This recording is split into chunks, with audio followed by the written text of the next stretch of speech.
Saya akan baca dari Keluaran pasal 3 ayat 1 sampai 12. Adapun Musa ia biasa menggembalakan kambing domba Yitro, mertuanya imam di Midian.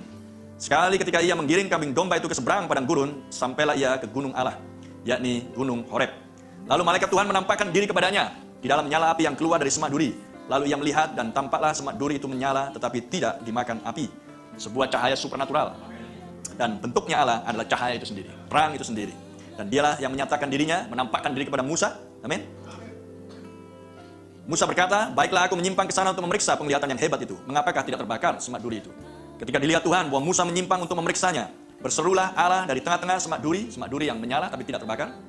Berserulah Allah dari tengah-tengah semak duri itu kepadanya, Musa, Musa. Dan dia menjawab, ya Allah. Lalu ia berfirman, janganlah datang dekat-dekat, tanggalkanlah kasutmu dari kakimu, sebab tempat di mana engkau berdiri itu adalah tanah yang kudus. Amin. Lagi ia berfirman, akulah Allah ayahmu, Allah Abraham, Allah Ishak, dan Allah Yakub. Lalu Musa menutupi mukanya sebab ia takut memandang Allah. Dan Tuhan berfirman, aku telah memperhatikan dengan sungguh kesengsaraan umatku di tanah Mesir. Dan aku telah mendengar seruan mereka yang disebabkan oleh pengerah-pengerah mereka.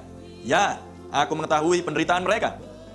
Sebab itu aku telah turun untuk melepaskan mereka dari tangan orang Mesir dan menuntun mereka keluar dari negeri itu ke suatu negeri yang baik dan luas. Suatu negeri yang berlimpah-limpah susu dan madunya. Ke tempat orang Kanaan, orang Het, orang Amori, orang Feris, orang Hewi, dan orang Yebus. Sekarang, seruan orang Israel telah sampai kepadaku. Juga telah kulihat betapa kerasnya orang Mesir menindas mereka. Jadi sekarang, pergilah. Aku mengutus engkau kepada Fir'aun untuk membawa umatku orang Israel keluar dari Mesir.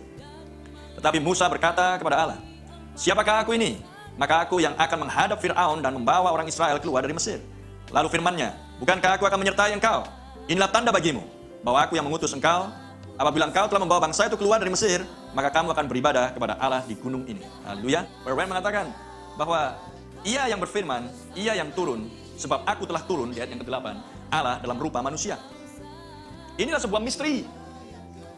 Dan misteri itu sudah disingkapkan, tetapi masih tetap orang-orang tidak mampu untuk melihat, tidak mampu untuk mengerti. Dan mereka adalah orang-orang yang dibutakan oleh ilah zaman yang jahat ini. Mereka tidak bisa melihat bahwa Keluaran pasal 3 ada di zaman kita. Amin. Karena Keluaran pasal 3 adalah di masanya Exodus. Amin. Yaitu ketika Tuhan hendak membawa Israel keluar dari Mesir. Haleluya. Dan kita berada di zaman Exodus yang sama. Di mana Tuhan sudah menyatakan dirinya di dalam seorang nabi, Allah di dalam rupa seorang manusia. Amin. Namun tetap hal itu tidak bisa dimengerti. Hal yang sama dengan orang-orang Mesir di zaman itu. Ketika Musa datang kepada mereka, mereka hanya melihat Musa sebagai seorang budak, seorang Ibrani. Hal yang sama berlangsung di zaman ini. Ketika Tuhan datang di masa kita, di dalam rupa seorang manusia. Tetapi gereja-gereja hanya memandang dia hanya seorang kelahiran Amerika Serikat. Seorang penginjil yang diurapi. Tapi mereka tidak bisa melihat bahwa itulah Allah sendiri. Amin. Itulah Allah sendiri. Tetapi bagi Israel, mereka mengenal bahwa Musa adalah Tuhan. Amin. Bagi orang mempelai wanita pilihan di hari terakhir, mereka bisa melihat bahwa di balik kulit William Branham adalah Tuhan sendiri. Dan sedang menggenapkan Keluaran pasal 3. Namun pewahyuan itu sekalipun jelas dan sudah dinyatakan, tidak banyak orang bisa mengerti. Amin. Tidak banyak orang bisa mengerti. Di masanya ketika Israel dikeluarkan dari Mesir. Dan itulah Exodus yang pertama. Untuk mereka dibawa ke tanah perjanjian mereka. Dan kita berada di Exodus yang ketiga. Pemanggilan keluar mempelai wanita dari Mesir, dari Pentakosta, dari Babilonia, misteri Babel, amin, dari sistem dunia ini, dari tradisi Laodikia, dan kita dikeluarkan. Tetapi Anda harus ingat, itu adalah berbicara spiritual. Karena kita akan mendapati sebuah Exodus besar ketika tubuh kita akan diubahkan. Ada amin? Ya, jadi jangan berpikir bahwa kalau udah Exodus itu maka semuanya selesai. Kita dijanjikan untuk pengubahan tubuh. Inilah Exodus besar yang harus kita jalani. Amin. Namun untuk bisa mendapatkan Exodus besar di mana tubuh kita diubahkan, maka setiap mereka yang bagian dari mempelai wanita harus memiliki pewahyuan Keluaran pasal 3 ini. Amin. Keluaran pasal 3 ini. Karena ini adalah pola yang sama yang Tuhan nyatakan untuk akhir zaman. Dan kita hidup di zamannya pemanggilan keluar mempelai wanita dari, amin, untuk dibawa masuk ke. Dan itulah penebusan.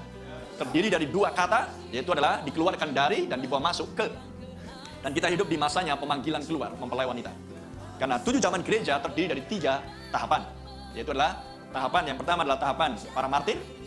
Tahapan yang kedua adalah tahapan reformasi, Luther, Wesley, Pentakosta, dan lainnya. Dan tahapan yang ketiga adalah pemanggilan keluar.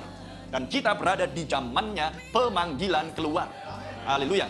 Dikeluarkan secara fisik, amin, jasmani, di mana Anda dikeluarkan dari tradisi Pentakosta, dari denominasi organisasi, dan secara jasmani Anda tidak lagi berada di gereja-gereja tersebut. Amin. Secara jasmani Anda tidak berada di gereja-gereja tersebut. Tetapi pemanggilan keluar ini adalah pemanggilan keluar secara spiritual. Bahwa Anda dikeluarkan dari segala konsep dan pemikiran dan pengajaran dan doktrin yang salah selama ini. Amin. Dan Anda dibawa keluar dari kesalahan tersebut untuk Anda memiliki pikiran Kristus. Untuk Anda menyatu dengan Kristus. Dan kesatuan ini adalah kesatuan spiritual. Bukan kesatuan jasmani. Kesatuan yang tak terlihat antara Kristus dan mempelai wanita. Amin. Secara terlihat Anda nggak bisa melihat kesatuan itu. Tetapi di dalam pekerjaan-pekerjaan, maka Anda bisa melihat. Karena Allah bisa dikenali dari pekerjaan-pekerjaannya. Amin. Maka Anda harus memiliki sebuah pengalaman keluar secara spiritual. Dan tubuh jasmani pun tidak lagi berada di tempat yang jasmani. Tetapi Anda berada di dalam sebuah kumpulan orang-orang yang secara jasmani tidak lagi berada di gereja-gereja Pentakosta karismatik atau sistem gereja-gereja yang lain. Amin. Namun Tuhan menginginkan secara spiritual Anda betul-betul keluar. Haleluya. Bukan hanya jasmani tubuhnya, tapi pemikiran Anda harus betul-betul terlepas. Karena pemanggilan keluar ini mengendaki pemisahan total. Amin. Mengendaki pemisahan total secara spiritual. Anda tidak lagi memiliki konsep dan pemahaman denominasi organisasi. Dan Anda dikeluarkan juga dari sistem dunia. Anda tidak lagi memiliki dan terlihat seperti orang-orang dunia. Amin. Dan itulah pemisahan total yang Tuhan inginkan. Sebelum kita akan dipisahkan total dari dunia ini. Amin. Untuk kita pergi ke sebuah dunia yang lain. Haleluya. Sehingga secara tubuh jasmani Anda tidak akan berada bersama-sama dengan tubuh-tubuh yang jahat. Yang saat ini sedang dihuni oleh roh-roh jahat, iblis-iblis yang supranatural. Haleluya. Dan inilah konsep-konsep yang harus dipahami. Namun sayangnya banyak orang masih tidak mengerti akan hal-hal ini. Sehingga kemudian mereka mencoba untuk bermain mata dengan dunia ini. Dan mereka tidak mengerti akan hal itu. Terlebih di hari-hari terakhir ini, ketika Anda sedang melihat hari demi hari, situasi semakin menekan. Menekan siapa? Semakin menganiaya. Menganiaya siapa? Mempelai wanita.